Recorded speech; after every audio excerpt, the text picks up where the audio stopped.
Hello bachcho, I am Saurav Kumar Sharma from Pragyan Public School. Today we will discuss chapter 4 Moving Charge and Magnetism class 12th. In this chapter we will talk about magnetism. So when we talk about magnetism, we can study about magnetism in two ways. First one is about magnets and second one is about electromagnets. So here understand this topic. When Oersted experiment happens, Oersted said that current carrying wire behave like a magnet. Means जब भी किसी wire से current flow करेगा तो वह wire एक magnet के रूप में काम करेगा। अगर वह मैग्नेट के रूप में काम करेगा तो मैग्नेटिक फील्ड जनरेट करेगा। अगर वह मैग्नेटिक फील्ड जनरेट करेगा तो क्वेश्चन आता है कितनी मैग्नेटिक फील्ड जनरेट करेगा। तो इस चैप्टर का पहला पार्ट यही है, कैलकुलेट करना कि मैग्नेटिक फील्ड कितनी जनरेट होगी। Is that clear to all of you? तो इसीलिए पहला पार्ट इस चैप्टर का है कंसेप्ट ऑफ मैग्नेटिक फील्ड। तो मैं इस बारे में आपको बताऊं अगर आपको, तो कंसेप्ट ऑफ मैग्नेटिक फील्ड में आप ये बात समझिए कि मैग्नेटिक फील्ड का जो सिंबल है वो V होता है, ए बी वाला B होता है। एक्चुअली ये वेक्टर क्वांटिटी इसलिए मैंने इसके ऊपर वेक्टर लगाया हुआ है और इसकी यूनिट होती है बेटा टेस्ला। ये बात आपको समझ में आ जानी चाहिए। ठीक, तो मैग्नेटिक फील्ड कितनी जनरेट होगी उसको निकालने के लिए हमारे पास दो फॉर्मूले हैं। पहले फॉर्मूले का नाम है बेटा बायोट-सेवर्ट लॉ। क्या नाम है बेटा पहले फॉर्मूले का? Biot-Savart law. बायोट-सेवर्ट लॉ पहला फॉर्मूला हमारा ये है, बायोट-सेवर्ट लॉ। इस फॉर्मूले के अंदर क्या होता है वो हमें नेक्स्ट स्लाइड पे समझाऊंगा। मैं सिंपल फॉर्मूला यहाँ लिख देता हूँ। वो ये कहता है कि मैग्नेटिक फील्ड निकालने के लिए आप इस फॉर्मूले को यूज कर सकते हो, mu naught upon 4 pi I DL cross R upon R mod की क्यू। मैं इसमें बारे में दो तीन बात बस बता देता हूँ छोटी छोटी, बाकी इस फॉर्मूले को अच्छे से एक्सप्लेन करूंगा मैं नेक्स्ट स्लाइड पर। इसका मतलब क्या है? बी का मतलब है यहाँ मैग्नेटिक फील्ड। म्यू नोट आपका जो कांस्टेंट होता है म्यू नोट अपॉन 4 पाई, जिसकी वैल्यू 10⁻⁻⁷ होती है। आई का मतलब होता है वायर के अंदर कितना करंट जा रहा है। डीएल का मतलब क्या है? इंपॉर्टेंट पार्ट था हमारा यहाँ पर डीएल। इस डीएल का मतलब क्या है? इस डीएल को समझना, मेरा ये वायर है, हाँ हैंड को वायर एज्यूम करो। इस वायर यहाँ से लेकर यहाँ तक बड़ा है। अगर इसको मैं बहुत छोटे छोटे टुकड़ों में बांट दूं तो एक छोटा सा टुकड़ा कहलाएगा डीएल। समझ में आता है? तो वायर का छोटा सा segment that is called DL. और ये आर का मतलब होता है वो कितनी दूरी पर। आप इस डायग्राम को इस तरीके से समझो, मान लो ये वो वायर है जिसमें करंट आई जा रहा है, इसके बहुत सारे टुकड़े हैं, ये छोटा टुकड़ा क्या कहलाएगा? डीएल। और यहां से कितनी दूरी पर? आर दूरी पर अगर आप मैग्नेटिक फील्ड निकाल रहे हो वो कहलाएगा small R. Is that clear to all of you? और आर मोड का मतलब होता है मैग्नीट्यूड, कितना इस डिस्टेंस, कितनी डिस्टेंस है इसका मैग्नीट्यूड का क्यूब।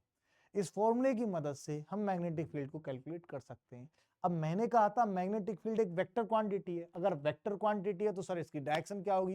तो डायरेक्शन कैसे निकालें? तो हम डायरेक्शन आपकी निकालेंगे डीएल क्रॉस आर से। किससे निकालेंगे बेटा? डीएल क्रॉस आर से, cross product of DL and are.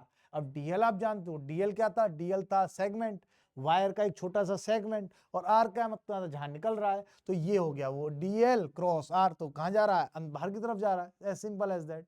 Is that clear to all of you? DL कहां होगा? ऐसे हैंड लोगे आप राइट वाला, डीएल क्रॉस आर कहां गया? अंदर की तरफ। Is that clear to? अब इससे हमने जब निकालते हैं डेरिवेशन तो उसमें दिक्कत क्या आती है? दिक्कत सुनना बड़े प्यार से, कि कैलकुलेशन बहुत टफ हो जाती है। अब टफ कैलकुलेशन को क्या है हर बार इस फॉर्म में सॉल्व कर सकते हैं? नहीं कर सकते। क्या हमको शॉर्ट ट्रिक चाहिए?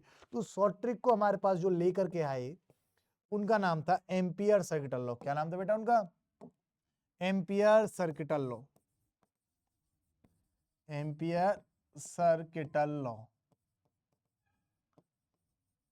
उनका नाम था एम्पियर सर्किट। उन्होंने क्या बोला? उन्होंने ये बोला इसमें कि भाई सिंपल सी बात सुन लो, बी डॉट डी एल का लाइन इंटीग्रल, कैसा इंटीग्रल? Line integral. सिखाई जाएगा डेरिवेशन कैसे काम करता है। Should be equal to mu naught I enclosed. ये कैसे काम करता है आपको सिखाएंगे। अब इन दो फॉर्मूलों की मदद से हमको कौन कौन सी डेरिवेशन सॉल्व करनी है वो आपको मैं समझा देता हूं। हमको पहली डेरिवेशन सॉल्व करनी है magnetic field due to straight wire, जिसका फॉर्मूला निकल के आता है बाबू B equal to mu naught I upon 2 pi R. ठीक, दूसरा हमको क्वेश्चन सॉल्व करना है magnetic field due to circular wire या रिंग, इसका जो फॉर्मूला सॉल्व करके आता है वो आता है B equal to mu naught I upon 2R at centre. ठीक, थर्ड जो हमको सॉल्व करना होता है वो होता है बेटा magnetic field due to solenoid, जिसका फॉर्मूला निकल के आता है B equal to mu naught N I. इन दो फॉर्मूलों की मदद से, किन दो फॉर्मूलों की मदद से आप देख पा रहे होगे, इन दो फॉर्मूलों की मदद से, बायोट सेवर्ट लॉ की मदद से और एम्पियर सर्किट लॉ की मदद से हम इन तीन डेरिवेशन सॉल्व करेंगे। स्टेट वायर की वजह से मैग्नेटिक फील्ड कितनी होती है, mu naught I upon 2 pi R, कैसे कैसे कैलकुलेट होती है वो डेरिवेशन का क्वेश्चन है, पेपर में आता है। सेकंड क्वेश्चन है सर्कुलर वायर का कैसा होता है, और थर्ड क्वेश्चन है सोलेनॉइड का कैसा होता है। पहला पार्ट तो ये पढ़ते इस चैप्टर के अंदर। अब अगला पॉइंट समझिए, सुनिए बेटा, अगला पॉइंट है कंसेप्ट ऑफ मैग्नेटिक फोर्स। होता क्या, समझना इस बात को। इसमें सुनिए, सपोज करिए कोई भी चार्ज, ये क्यू चार्ज है, ये v वेलोसिटी से ट्रेवल कर रहा है, करता रहेगा स्ट्रेट पाथ पे, कोई दिक्कत नहीं। प्रॉब्लम कब स्टार्ट होती है कि जैसे ही ये एक ऐसे रीजन में एंटर करे जहां पर ऑलरेडी मैग्नेटिक फील्ड एग्जिस्ट करती हो।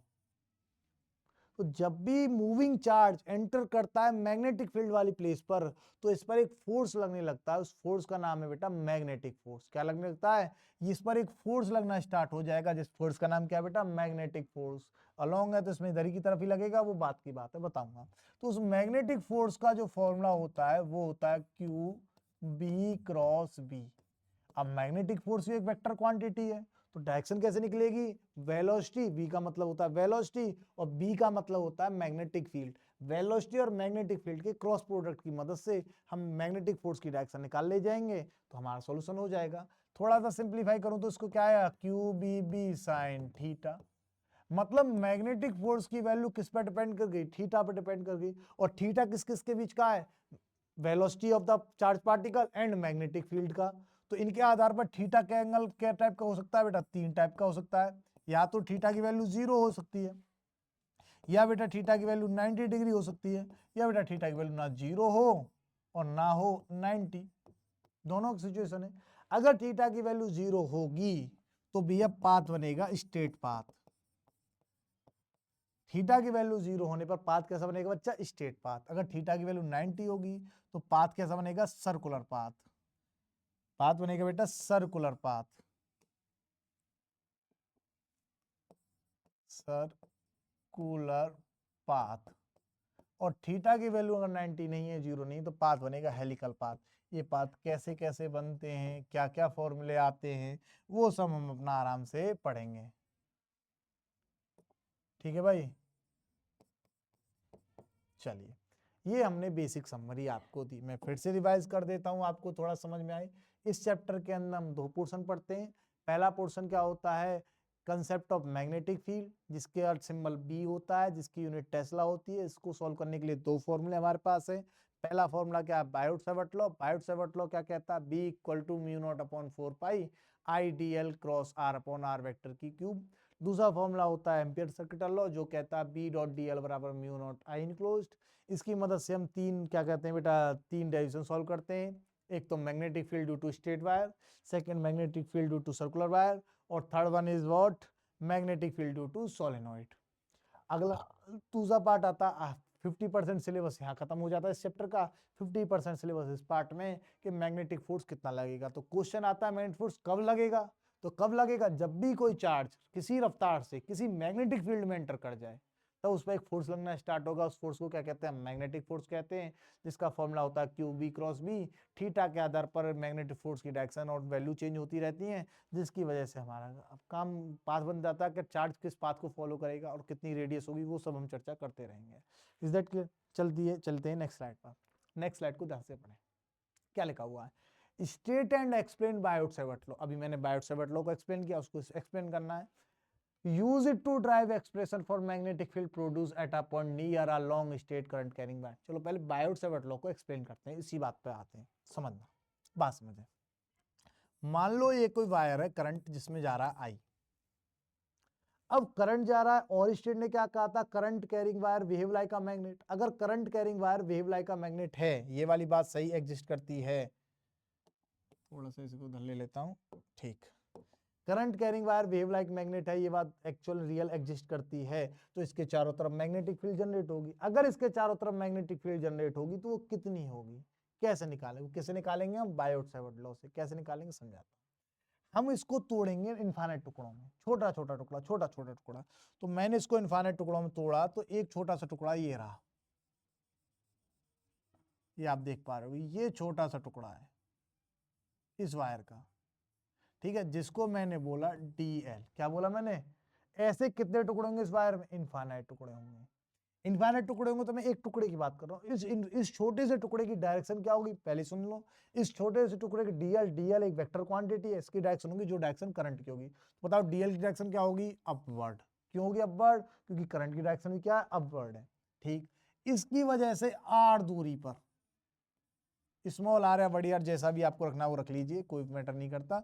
इसकी दूरी से, इसकी वजह से r दूरी पर यहां पर मैग्नेटिक फील्ड कितनी होगी, तो कितना कितना बताया था फॉर्मूला, बताना जरा। dB, d का मतलब क्या है, छोटी सी मैग्नेटिक फील्ड। क्यों है छोटी सी, क्योंकि छोटे से टुकड़े की वजह से आई है। तो dB की वैल्यू क्या होगी, mu naught upon 4 pi I dl cross r vector upon r vector के मोड की q।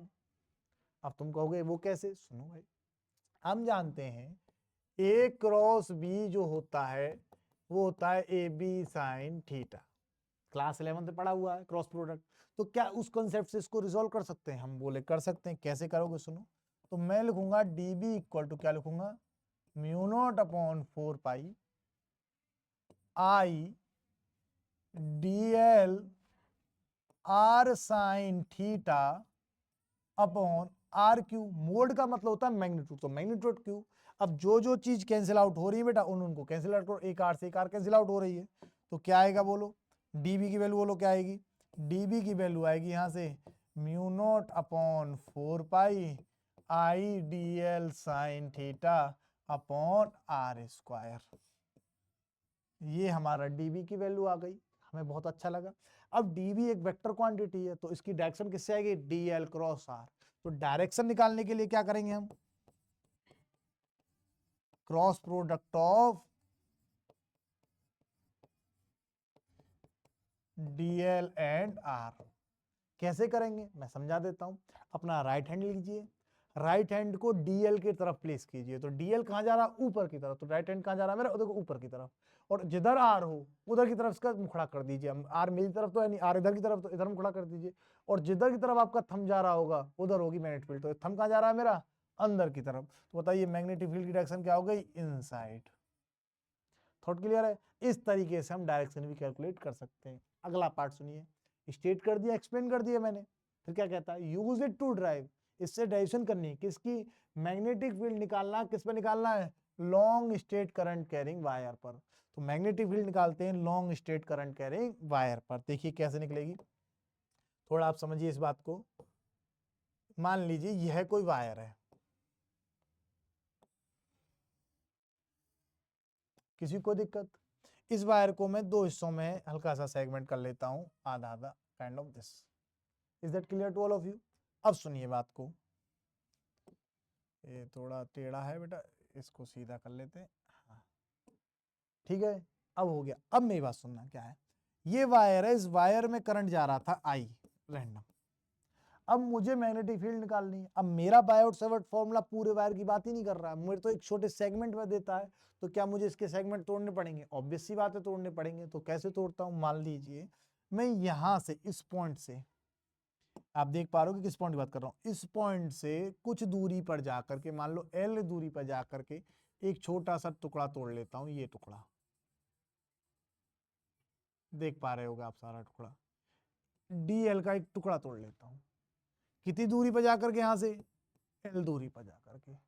तो इस डीएल की वजह से यहां पर मैग्नेटिक फील्ड कितनी होगी, फॉर्मूला भी पढ़ के आए हम पिछले वाले चैप्टर में, mu naught upon 4 pi I DL sine theta I DL sine theta upon R square. बात सही है गलत है? ये दूरी बड़ी, इस बड़ा आर मान लो, तो ये दूरी क्या कहलाएगी? छोटी आर। अब छोटी आर की वैल्यू कितनी आ गई? Under root R square plus L square. तो क्या इन वैल्यूज को वहां पुट करना होगा ना होगा? समझिए बात को, सुनिए। मान लो ये एंगल अल्फा है, अब बात करो थीटा एंगल कौन सा होगा। सुनो, ये एंगल अल्फा, तो ये एंगल कितना होगा? 90। तो बाबू ये एंगल कितना होगा? 90 माइनस अल्फा। ठीक है बेटा, अब सुनो, तो ये 90 माइनस अल्फा होगा, तो ये एंगल कितना हो जाएगा बताइए? सोचिए बात को, अगर ये पूरा 180 है, चलो मान लो इस एंगल को थीटा मान लेता हूं, तुम समझ जाओगे बात को मैं कहना क्या चाह रहा हूं। समझिए, तो रखिए वैल्यू पुट, डीबी की जगह डीबी आएगा, आएगा। म्यू नॉट अपॉन 4 पाई की जगह म्यू नॉट अपॉन 4 पाई आएगा। करंट आई है, तो आई की जगह करंट आई आ जाएगा। अच्छा, डीएल मतलब छोटा सेगमेंट, मेरा छोटा सेगमेंट कितने का? डीएल का ही है, तो डीएल की जगह डीएल आ जाएगा साइन थीटा। थीटा किस किस के बीच का एंगल है? थीटा एंगल है डीएल के और आर के, तो ये एंगल थीटा है। तो थीटा, अब थीटा की वैल्यू अल्फा से कंपेयर कर लो एक जगह, तो हम जानते हैं थीटा प्लस 90 माइनस अल्फा की वैल्यू 180 के इक्वल हो जाएगी। तो थीटा की वैल्यू यहां से ध्यान से देखो तो क्या आएगी बेटा? ये आ जाएगी 90 प्लस अल्फा। थीटा की वैल्यू क्या आ जाएगी? तो क्या मैं 90 प्लस अल्फा यहाँ लिख सकता हूँ? ना लिख सकता, अपॉन आर स्क्वायर। आर मतलब ये दूरी, तो इसका स्क्वायर करूंगा तो रूट हट जाएगा, रूट हट जाएगा तो क्या आएगा बेटा? R square plus L square. कोई दिक्कत? सॉल्व करें तो डीबी क्या आएगा मेरा? डीबी आएगा बेटा मेरा mu naught upon 4 pi I D L sine alpha plus alpha, क्या हो गया? Cos alpha upon R square plus L square. ये बात आपको समझ में आ गई होगी बड़े आराम से। ठीक है भाई, अब मेरी बात सुनना थोड़ा सा। ये जो डीबी आया है, ये सिर्फ एक छोटे से सेगमेंट की वजह से आया है, और वायर तो मेरा बहुत बड़ा है, तो मुझे पूरे वायर की वजह से निकालना है। अब कैसे निकालूं समस्या है, तो कैसे निकालेंगे सुनना। हम इसको करेंगे इंट्रीगेट, कि हर वायर का छोटे छोटे सेगमेंट्स अलग अलग आ रहे होंगे, सबको जोड़ने का तरीका होता है इंट्रीगेशन। तो अगर मुझे चाहिए बेटा बी नेट, अगर मुझे चाहिए बेटा बी नेट, तो मुझे डीबी को करना होगा इंट्रीगेट। तो डीबी को जब मैं इंटीग्रेट करूंगा, देखते चलिए मेरे साथ, तो क्या आएगा? इंटीग्रेशन बोलो, mu naught upon 4 pi I D L cos alpha upon R square plus L square. अब समस्या हो गई गंभीर। समस्या गंभीर क्यों हो गई? क्योंकि ध्यान से अगर आप अपने ग्राफ को देखो, अपने डायग्राम को देखो, जैसे एलिमेंट चेंज होता है एल की वैल्यू चेंज होती है, तो एल भी क्या हो गया? वेरिएबल। और जैसे ही एल चेंज होता है तो अल्फा भी चेंज होता है, तो एल भी, अल्फा भी क्या हो गया? वेरिएबल। अब एक साथ दो वेरिएबल हो गए और दोनों का इंटीग्रेशन पॉसिबल नहीं है, तो मैथ क्या कहते हैं? एक को हटा दो। हटाएंगे कैसे समझना, हटाएंगे इस तरीके से बेटा। मैं ये कह सकता हूं क्या, टेन अल्फा बराबर एल अपॉन आर। अगर मैं ये कह सकता हूं तो सुनिए, मैं क्या ये साइड में कहीं देख सकता हूं, लिख सकता हूं ना, टेन अल्फा की वैल्यू क्या होगी बेटा? एल अपॉन आर होगी। एल की वैल्यू क्या होगी? आर टेन अल्फा होगी। तो एल की वैल्यू मेरे पास आ गई। अब एल की वैल्यू आ गई तो डीएल की वैल्यू क्या हो गई? तो डिफ्रेंशिएट कर दो, R sec square alpha into D alpha हो गई। तो डीएल की वैल्यू तो आ गई, लेकिन एल की भी, इसकी वैल्यू निकाल लेता हूँ, आर स्क्वायर प्लस एल की। एक इक्वेशन ये मान लो, आर स्क्वायर प्लस एल की वैल्यू निकालना है एल स्क्वायर की वैल्यू, तो आर स्क्वायर का आर स्क्वायर एल स्क्वायर, मतलब इसका स्क्वायर करूंगा, बोलो क्या आएगा? R square tan square alpha.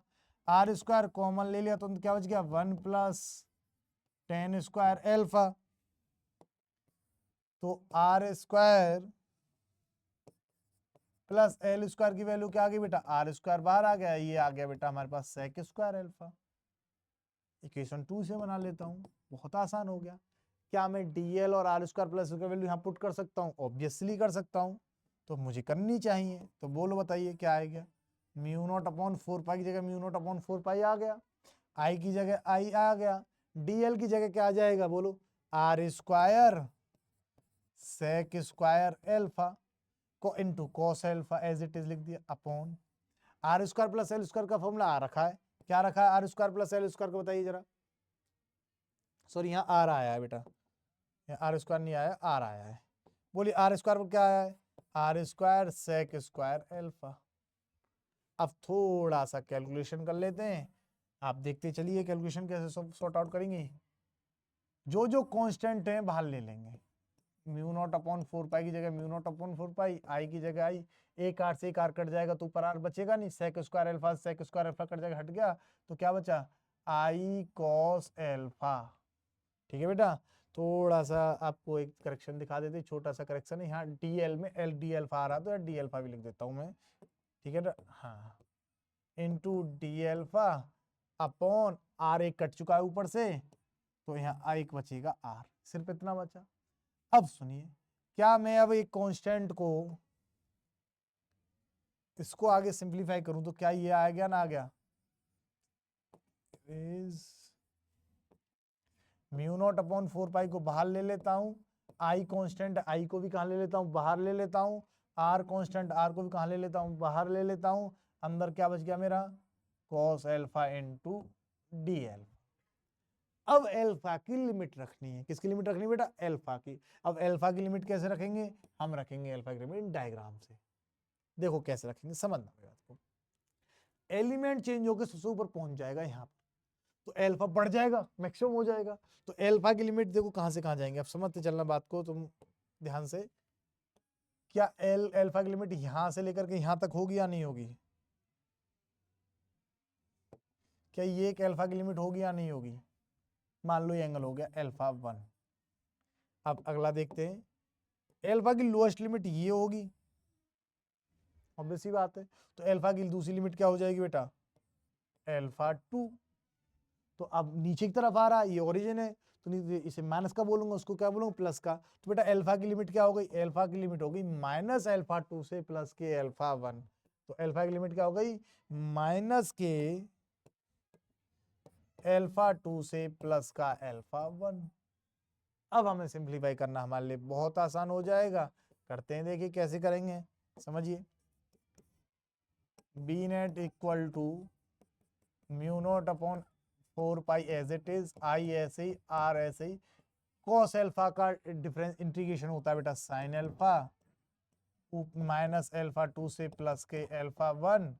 तो सॉल्व करूं तो क्या आएगा mu naught upon 4 pi I upon R upper limit minus lower limit. तो सॉल्व करें तो क्या आएगा बेटा mu naught upon 4 pi I upon R sine alpha 1 minus बाहर आ जाएगा प्लस का साइन अल्फा 2। हमारा ये फॉर्मूला जनरेट हो गया बेटा बी नेट का, कि पूरे वायर की वजह से इतनी मैग्नेटिक फील्ड जनरेट हो गई, पूरे वायर की वजह से, कोई दिक्कत। अगर मुझे चाहिए इनफाइनाइट वायर की वजह से, तो for infinite wire,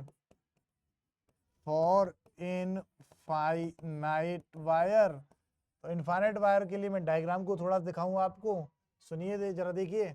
infinite wire करूंगा तो ये वाला लाइन एंड तक जा रही होगी, तो अल्फा बढ़ता जाएगा, बढ़कर कितना हो जाएगा 90 डिग्री, सेम एज लोअर। तो इसी वजह से देखा जाए तो अल्फा 1 और अल्फा 2 की वैल्यू कितनी हो जाएगी 90, रखें तो बी नेट की वैल्यू कितनी आएगी बाबू mu naught upon 4 pi I upon R sine 90 plus sine 90, और साइन 90 की वैल्यू होती है 1, 1 और 1 हो गए 2, और 2 से 4 गया 2 बार, तो बोलो बी नेट की वैल्यू कितनी आ गई mu naught I upon 2 pi are.